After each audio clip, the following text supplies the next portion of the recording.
हम स्टार्ट करने जा रहे हैं क्लास 11th का। हर चैप्टर 10 मिनट की एक सीरीज से हम कंप्लीट करेंगे और आप यकीन करिए ये 10 मिनट का लेक्चर आपको ये चैप्टर कंप्लीटली क्या कर देगा, तैयार कर देगा। इसके बाद सिर्फ आपको क्वेश्चंस लगाने हैं। इस टाइम भीड़ होगी कहाँ पे, 4 घंटे के लेक्चर्स में, 6 घंटे के लेक्चर्स में, क्योंकि आपने क्लास 10th की और आपके पास बहुत सारा टाइम है, ऐसा आपको लगता है। पर आपको वहाँ पर टाइम वेस्ट करने की एज इट इज़ इतनी ज़रूरत नहीं है। आप तमीज़ से अगर यहाँ भी पढ़ लेते हो तो भी आपका हो जाएगा। 10 मिनट के लेक्चर्स इनफ होते हैं। अब सुनिए, इस लेक्चर के अंदर हम सिर्फ क्या पढ़ेंगे, इस बार थ्योरी। इसमें कंप्लीट थ्योरी पढ़ेंगे हम। फिर उसका नेक्स्ट जो लेक्चर होगा उसमें हम क्या पढ़ने वाले हैं, एक एक क्वेश्चंस। ओके, यहाँ तक कोई दिक्कत हो तो आप मुझे बताइए। अब क्लास 12th के लेक्चर्स भी हमारे इसमें चैनल पर जाके देख सकते हैं, वो भी 10 मिनट के ही हैं, हर कोई फिजिक्स के, और उसमें से ही पेपर फंसा, मैं बोल सकता हूँ इस बात को। तो 10 मिनट का लेक्चर बहुत इंपॉर्टेंट है, आप देखेंगे, सच में इम्पॉर्टेंट है। आप देख के कम से कम क्लास 12th अभी से कंप्लीट कर सकते हैं। और कंप्लीट ना भी आपको लगता है कि कम दे रखा है, 10 मिनट में कितना ही पढ़ा दिया होगा, तो भाई वो 10 मिनट से अगर आप पढ़ लोगे तो इतना तो यकीन है कि आप कोई भी लेक्चर किसी का भी देखोगे तो उसमें आपको चीज़ें समझ में आएंगी। ठीक है, थैंक यू। अब ध्यान दीजिए प्लीज़। सबसे पहले हम पढ़ने वाले हैं मोशन इन स्ट्रेट लाइन। यहाँ पे हम मोशन कैसा पढ़ेंगे, स्ट्रेट लाइन का। फॉर एग्जांपल ये स्ट्रेट लाइन, मतलब कि 1D में। किस में पढ़ेंगे, 1D में। ध्यान देना प्लीज़।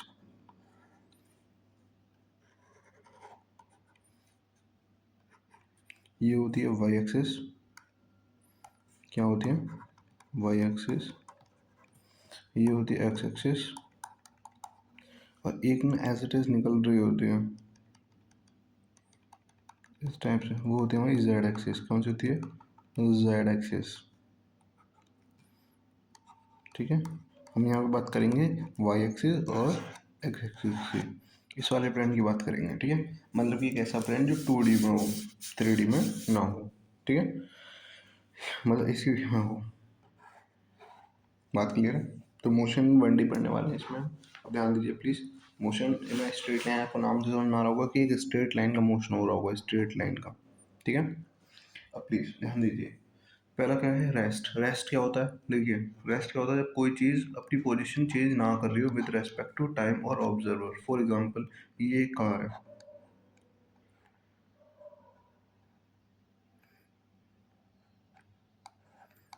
ठीक है, ये कार है, मैं यहाँ खड़ा हूँ, है ना। मैं इसे देख रहा हूँ, ये अपनी पोजीशन चेंज नहीं कर रही, उसी जगह पर खड़ी है।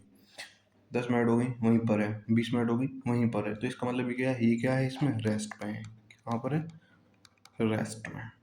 ठीक है, अब मोशन क्या होता है, मोशन होता है जब पोजीशन चेंज करे विद रेस्पेक्ट टू टाइम और with respect to observer. For example मैं ये कहा, ये कार अब चलने लगी, तो ये क्या है, कार किस में, मोशन में। अब ध्यान देना, मैं बाइक पे हूँ, किस पे हूँ, बाइक पे।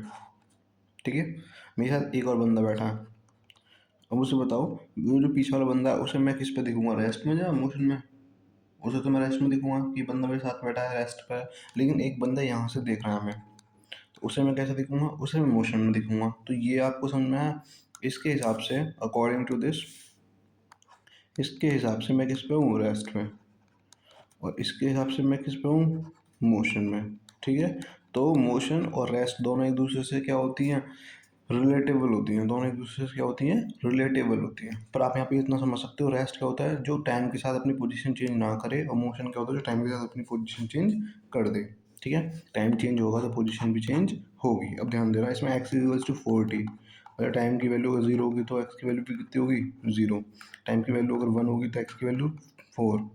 टाइम की वैल्यू अगर टाइम की वैल्यू अगर 2 होगी तो एक्स की वैल्यू 8। इस टाइप से। ठीक है, तो इसमें टाइम के वेरिएबल में वो मोशन मोशन की इक्वेशन, मतलब डिस्टेंस की इक्वेशन ये वाली। ठीक है, यहाँ पर रेस्ट में पोजीशन क्या है, कांस्टेंट। क्या है, कांस्टेंट। अगर वो पहले 30 मिनट इस यहाँ रखी है 30 पे, तो इसके बाद भी अगली टाइम पे कहाँ होगी, यहीं होगी। कुछ 10 मिनट बाद भी यहीं होगी, 20 मिनट बाद भी यहीं होगी, समझ में आया? तो यहाँ पे क्या होता है, रेस्ट। हमारा टाइम चेंज होगा बट ये पोजीशन चेंज नहीं होगी। अभी वो यहाँ तक दिक्कत नहीं आई होगी। अब हम पढ़ेंगे डिस्प्लेसमेंट और डिस्टेंस। डिस्टेंस और डिस्प्लेसमेंट में फ़र्क क्या होता है, ध्यान देना प्लीज़। मैं ए पर हूँ, अब मुझे यहाँ बी पहुँचना है। तो जो यहाँ से मैं बिल्कुल एग्जैक्ट पाथ पकड़ूंगा, ये क्या होता है मेरा डिस्प्लेसमेंट। क्या होता है डिस्प्लेसमेंट। जो शॉर्टेस्ट पाथ होता है, ये सबसे छोटा पाथ यही होगा। ए से बी तक पहुंचने का सबसे छोटा रास्ता, शॉर्टकट जो होगा वो यही होगा।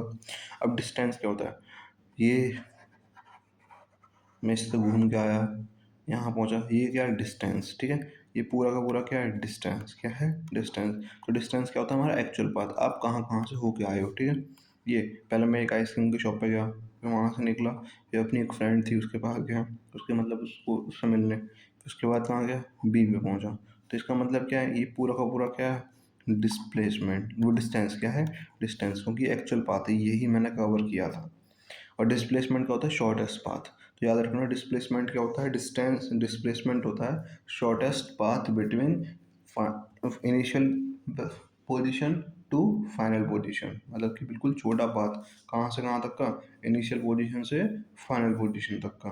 कहाँ से कहाँ तक का, इनिशियल पोजीशन से फाइनल पोजीशन तक का। समझ में आ गया, आगे बढ़े तो देखते हैं। अब देखो डिस्प्लेसमेंट में क्या हमें डायरेक्शन की ज़रूरत है, हाँ है, यहाँ से यहाँ पहुँचना है, तो ये क्या हमारी डायरेक्शन की ज़रूरत है हमें, क्या पता होनी चाहिए यही है। ठीक है, क्या डिस्टेंस में डायरेक्शन की ज़रूरत है, हम कहीं से भी कहीं भी जा सकते हैं, डिस्टेंस में डायरेक्शन की ज़रूरत नहीं होती।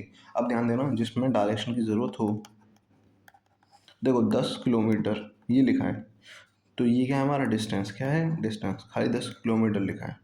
अब वो लिख दे 10 किलोमीटर नॉर्थ, तो ये क्या हो गया हमारी डिस्प्लेसमेंट। क्या हो गया डिस्प्लेसमेंट, क्योंकि यहाँ पे क्या देती है डायरेक्शन भी देती। अगर सिर्फ मैग्नीट्यूड हो तो क्या होता है वो डिस्टेंस, अगर मैग्नीट्यूड के साथ डायरेक्शन भी हो तो क्या होगा डिस्प्लेसमेंट। क्या होगा डिस्प्लेसमेंट। अब पढ़ लें एक बार। अब जो चीज़ के अंदर डायरेक्शन आ जाए वो वेक्टर क्वांटिटी होती है, और जिसके अंदर खाली मैग्नीट्यूड हो वो क्या होती है हमारी स्केलर क्वांटिटी। क्या होती है स्केलर क्वांटिटी। अब पढ़ लेते हैं। डिस्टेंस क्या होता है total path covered by the object, total path covered by the object, it is the scalar quantity. वो क्या होती है स्केलर क्वांटिटी होती है, उसका मैग्नीट्यूड कितना हो, ओनली मैग्नीट्यूड होता है स्केलर क्वांटिटी में। ऐसा यूनिट क्या होती है metre. It may be zero और पॉजिटिव, ये जीरो भी हो सकते हैं और पॉजिटिव भी हो सकते हैं। समझ में आ गया, आगे बढ़ते हैं। डिस्प्लेसमेंट क्या होती है shortest path between the, shortest path between the initial position to final position. मतलब इनिशियल पोजीशन से फाइनल पोजीशन के बीच का जो शॉर्टेस्ट पाथ होगा वही क्या होता है हमारा डिस्प्लेसमेंट। डिस्प्लेसमेंट वेक्टर क्वांटिटी होती है, क्योंकि इनके अंदर डायरेक्शन भी होती है, ऐसा यूनिट इनकी भी मीटर होती है, और it can be zero positive और नेगेटिव। ये देखो डिस्प्लेसमेंट जो होता है नेगेटिव भी हो सकता है, ठीक है, पर डिस्टेंस कभी भी नेगेटिव नहीं हो सकता। फॉर एग्जाम्पल ये जीरो था, 1 - 1 -2 है ना, -3, समझना प्लीज, -3 है ना, -4। अब अगर मैं इसको कह कि यहाँ से यहाँ तक ट्रैवल करो तो तुमने कितना डिस्टेंस ट्रैवल करा, तो मैं बोलूँगा डिस्टेंस मैंने 3 मीटर ट्रैवल करा। और मुझसे कोई पूछे डिस्प्लेसमेंट कितना ट्रैवल करा, तो displacement initial to final position होती है, फाइनल पोजीशन से इनिशियल पोजीशन, तो फाइनल पोजीशन कितनी -3। ठीक है, उसमें माइनस कर दो इनिशियल पोजीशन 0, तो डिस्प्लेसमेंट कितना आ गया -3। तो ये क्या है मेरा डिस्प्लेसमेंट। तो डिस्प्लेसमेंट के अंदर ये जो नेगेटिव साइन है, ये जो नेगेटिव साइन है, ये नहीं बता रहा कि -3 और ये +3 में कौन सा बड़ा होगा, तुम बोलोगे +3, नहीं दोनों वैल्यू सेम है। क्यों, क्योंकि ये जो नेगेटिव साइन है बस ये शो कर रहा है कि ऑब्जेक्ट कहाँ मूव कर रहा है नेगेटिव डायरेक्शन में। Show object move in negative direction.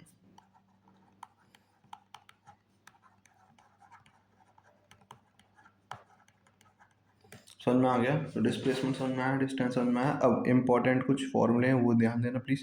Distance का फॉर्मूला क्या होता है और डिस्प्लेसमेंट का। फॉर एग्जांपल एक बंदा है जो ए पे है, उसे बी पहुंचना है, तो उसका डिस्टेंस क्या होगा, उसका डिस्टेंस ये वाला एक्चुअल पाथ, ये क्या होता है डिस्टेंस, और ये क्या होगा हमारा डिस्प्लेसमेंट।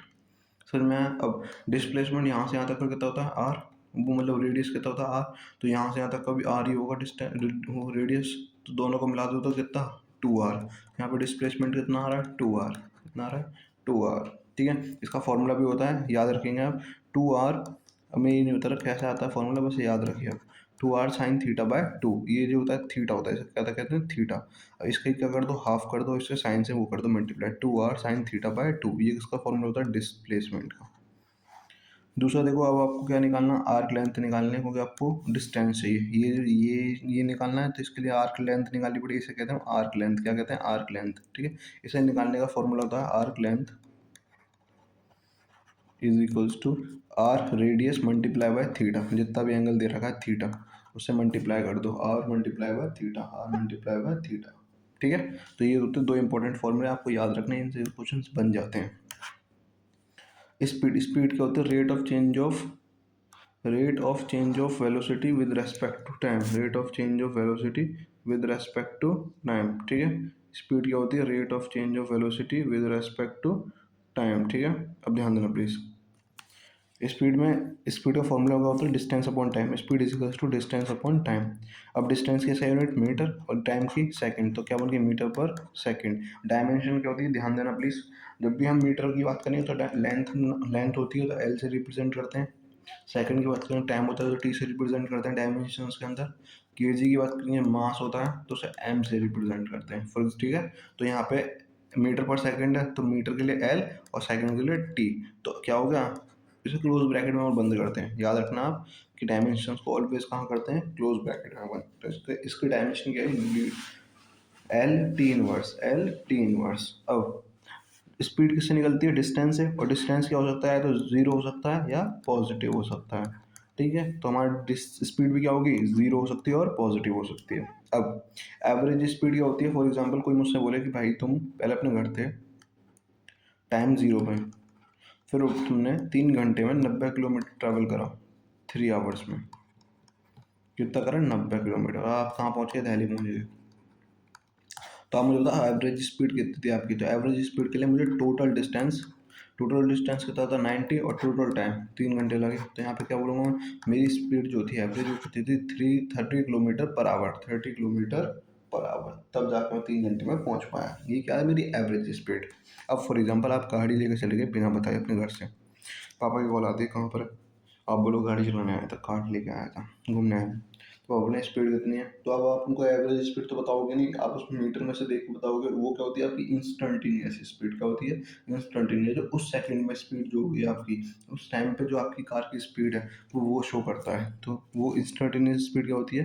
स्पीड बताना किसी भी फिक्स्ड इंटरवल ऑफ टाइम पे। कोई बोलते 5 बजे की स्पीड बताओ, जो 5 मिनट थे आपका कितनी स्पीड थी? अब 2 सेकंड बाद कितनी स्पीड होगी, 3 सेकंड बाद कितनी स्पीड होगी? तो वो क्या पूछ रहा है आपसे? उसी पॉइंट की स्पीड पूछ रहा है कि इतने टाइम पे कितनी स्पीड होगी। उसने एवरेज नहीं पूछी, इंस्टेंटेनियस पूछी है। ठीक है, अब वेलोसिटी, वेलोसिटी में कुछ नहीं होता। वेलोसिटी भी एक तरीके से स्पीड ही है, बस इसमें क्या होता है? डिस्टेंस की जगह क्या आ जाता है? Displacement upon time. क्या आता है? Displacement upon time. डिस्टेंस की जगह क्या आ जाता है? Displacement upon time. समझ में आ रहा है? और एसआई यूनिट इसकी भी क्या होती है? Metre per second. Metre per second के लिए क्या लगाते हैं? L T inverse. अब याद रखना डिस्प्लेसमेंट नेगेटिव भी होता है, तो ये पॉजिटिव और जीरो तो होती है, साथ में नेगेटिव भी होती है। अब एवरेज वेलोसिटी क्या होती है? Total displacement upon total time, वही वाला सेम फॉर्मूला। और इंस्टेंटेनियस वेलोसिटी मतलब किसी फिक्स टाइम पे निकाल रहे हैं तो D x upon D T, D x upon D T. अब याद रखना इंस्टेंटेनियस वेलोसिटी यहाँ पे नेगेटिव भी हो सकती है, बट इंस्टेंटेनियस स्पीड क्या होती है? Always positive. क्या होती है? Always positive. आई होप यहाँ तक समझ में आ रहा होगा। समझ में आया कोई चीज़ें? आगे बढ़ते हैं। अब है हमारा एक्सेलरेशन। क्या है? एक्सेलरेशन। प्लीज़ एक्सेलरेशन को थोड़ा सा ध्यान से देखिए आप। ठीक है, एक्सेलरेशन क्या होता है? Rate of change of velocity with respect to time, मतलब rate of change of velocity with respect to time. जैसे होता है ना, आप कार की स्पीड बढ़ानी, बाइक की स्पीड बढ़ानी, तो आप क्या करते हो? उसे एक्सेलरेट करते हो। एक्सेलरेट का मतलब आप उसकी स्पीड बढ़ाने के लिए उसे क्या करते हो? एक्सेलरेट करते हो। समझ में आया? तो एक्सेलरेट क्या होता है? किसी की भी स्पीड बढ़ाने या घटाने को ही हम क्या बोलते हैं? एक्सेलरेशन। ठीक है, अब यहाँ पे भी ये बोला rate of change of velocity, कितनी वेलोसिटी का चेंज हुआ विद रेस्पेक्ट टू टाइम, कितने टाइम में, वही क्या होता है आपका एक्सेलरेशन। उसको रिप्रेजेंट कैसे करते हैं? ए से करते हैं, फॉर्मूला क्या होता है? D V upon D T. Same, अगर आपसे स्पीड पूछे तो क्या होती है? Rate of change of distance. Velocity पूछे तो क्या होती है? Rate of change of displacement. और एक्सेलरेशन पूछे तो क्या होती है? Rate of change of velocity. ठीक है, ऐसा यूनिट क्या होती है? Metre per second square. देखो मीटर पर सेकंड स्क्वायर, क्योंकि इसकी वेलोसिटी कितनी क्या होती है? मीटर पर सेकंड, और नीचे टाइम की वैसे भी सेकंड है ही है, तो क्या होंगे? Metre per second square. Vector quantity होती है एक्सेलरेशन, क्योंकि इसमें क्या है? वेलोसिटी की बात चलिए, वेलोसिटी वेक्टर क्वांटिटी होती है। एवरेज एक्सेलरेशन जो पूरे एक टाइम इंटरवल की पूछा गया हो, और इंस्टेंटेनियस जो एग्जैक्ट टाइम का पूछा गया हो। ठीक है, आई होप यहाँ तक का सारा समझ में आ रहा होगा। तो एक्सेलरेशन आपको समझ में आया? एक्सेलरेशन क्या होता है? एवरेज एक्सेलरेशन जो एक टाइम इंटरवल का एक्सेलरेशन पूछा हो, इंस्टेंटेनियस उसी टाइम पे पूछा हो। फॉर एग्जांपल, एक आप मार्केट में, ये रोड है, आप मार्केट में ट्रैवल कर रहे हो, यहाँ एक लड़की खड़ी है।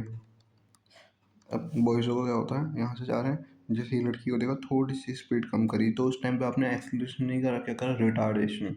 एक्सेलरेशन और रिटार्डेशन दोनों बात एक ही होती है, दोनों rate of change of velocity होते हैं, बस इतना याद रखना। रिटार्डेशन में वेलोसिटी क्या हो रही होती है, कम हो रही होती है, और एक्सेलरेशन में वेलोसिटी बढ़ रही होती है। तो आपने धीरे धीरे धीरे करी धीरे करी धीरे करी, अब आपको पता चला उसके पापा आपको घूर रहे हैं, फिर आपको डर लगा, आपने क्या करा, एक से बढ़ा दी स्पीड, तो यहाँ से यहाँ तक क्या होता रहा था, रिटार्डेशन, मतलब आप ब्रेक लगा रहे थे, स्पीड कम कर रहे थे, और फिर आगे क्या होने लगा, एक्सेलरेशन, मतलब आपने स्पीड बढ़ाई। समझ में आया? तो एक्सेलरेशन की वैल्यू ऑलवेज क्या आती है, पॉजिटिव, और रिटार्डेशन की आएगी नेगेटिव। तो रिटार्डेशन का मतलब क्या, वेलोसिटी को कम करना, और एक्सेलरेशन का मतलब वेलोसिटी को बढ़ाना। ठीक है। अब एक्सेलरेशन की वेलोसिटी जरूरी नहीं है हर केस में पॉजिटिव आए, वो अलग अलग केसेस की बात चल रही होती है, पढ़ेंगे हम धीरे धीरे, ध्यान देना प्लीज। अब हमें काइनेटिक इक्वेशंस, काइनेटिक इक्वेशंस कुछ ऐसी इक्वेशंस होती हैं जो हमें एक फॉर्मूला देती हैं, रिलेशन देती हैं किसके उसके बीच में, इनिशियल वेलोसिटी, फाइनल वेलोसिटी और टाइम इंटरवल के बीच में। पहला फॉर्मूला होता है v equals to U plus A T. ये जो आपको ये जो ऊपर लग रहा है होता है वेक्टर का साइन, किसका साइन होता है, वेक्टर का। इसके अंदर ये यहाँ से लेकर यहाँ तक का, जैसे कि 10 किलोमीटर लिखा मैंने, 10 किलोमीटर नॉर्थ लिखा मैंने, तो 10 किलोमीटर को कौन रिप्रेजेंट कर रहा है, ये जो चीज़ है, 10 किलोमीटर को कौन रिप्रेजेंट कर रहा है, ये वाली चीज़, ये किसको रिप्रेजेंट करती है, मैग्नीट्यूड को। तो वो कुछ बोले टेल किसको रिप्रेजेंट करती है, इसे कहते हैं टेल। टेल किसको रिप्रेजेंट करते हैं, मैग्नीट्यूड को। और ये जो एरो होता है ये किसको रिप्रेजेंट करता है, डायरेक्शन को। समझ में आया? तो वेक्टर साइन होता है जिसमें मैग्नीट्यूड और डायरेक्शन दोनों होती हैं। अब समझना, v equals to U plus A T क्या होती है, पहली इक्वेशन होती है। दूसरी क्या होती है, s equals to U T plus 1/2 A T का होल स्क्वायर। s क्या होता है, डिस्प्लेसमेंट, u क्या होता है, इनिशियल वेलोसिटी, t क्या होता है, टाइम, a क्या होता है, एक्सेलरेशन, और t क्या होता है, फिर से टाइम। v क्या होता है, फाइनल वेलोसिटी, u क्या होता है, इनिशियल वेलोसिटी, a क्या होता है, एक्सेलरेशन, t टाइम। ठीक है। तीसरी इक्वेशन क्या होती है, V square minus you square equal to 2as। v फिर से final velocity, u initial velocity, a acceleration और s डिस्प्लेसमेंट। अब एक होती है डिस्प्लेसमेंट निकालना इन nth सेकंड में, मतलब कोई भी सेकंड बोल देगा, 4 सेकंड में निकालो, 5th सेकंड डिस्प्लेसमेंट निकालो, 6th सेकंड का, इसका मतलब क्या होता है, 6 सेकंड, 6 सेकंड में आप कितना चले, ये नहीं, जब 6th सेकंड स्टार्ट हुई थी, 5th सेकंड खत्म हुई थी और 6th सेकंड स्टार्ट हुई थी, उससे 7 सेकंड से पहले, जस्ट पहले आप कितना चले, मतलब 1 सेकंड के अंदर कितना चले, वो निकालने के लिए बोले। तो आप उसके कैसे निकालते हो, सिक्स, यहाँ लिखोगे six, U initial velocity plus A upon two is equal to, six की निकालें तो 6 - 1, 2 6 12 -1 11 आ जाएगा। ठीक है। तो याद रखना इसका फॉर्मूला क्या होता है, सेंथ का क्या होता है, u plus A by two, bracket में 2n - 1। n क्या होता है, जो भी सेकंड का निकलवा है, किसी भी जिस सेकंड का निकलवा है उसकी वैल्यू होती है n। ठीक है। आगे बढ़ते हैं, मोशन अंडर ग्रेविटी। प्लीज़ यहाँ पे एक बात याद रखना, ये क्या है हमारे, ये हम यहाँ लैंड पे, धरती अर्थ पे, यहाँ से हमने एक बॉल को क्या करा, उछाला, बॉल को उछाला, तो आपको पता है ग्रेविटी उसके अपोजिट में काम कर रही होगी। ग्रेविटी क्या करेगी, उस बॉल को नीचे लाने की कोशिश करेगी। मैंने इस बॉल को उछाला तो ग्रेविटी नीचे की साइड फोर्स लगा रही होगी, ग्रेविटी क्या करती है, उस बॉल को नीचे लाने की कोशिश करेगी, उसे खींचेगी, नीचे की साइड खींचेगी, उसे कहते हैं ग्रेविटी।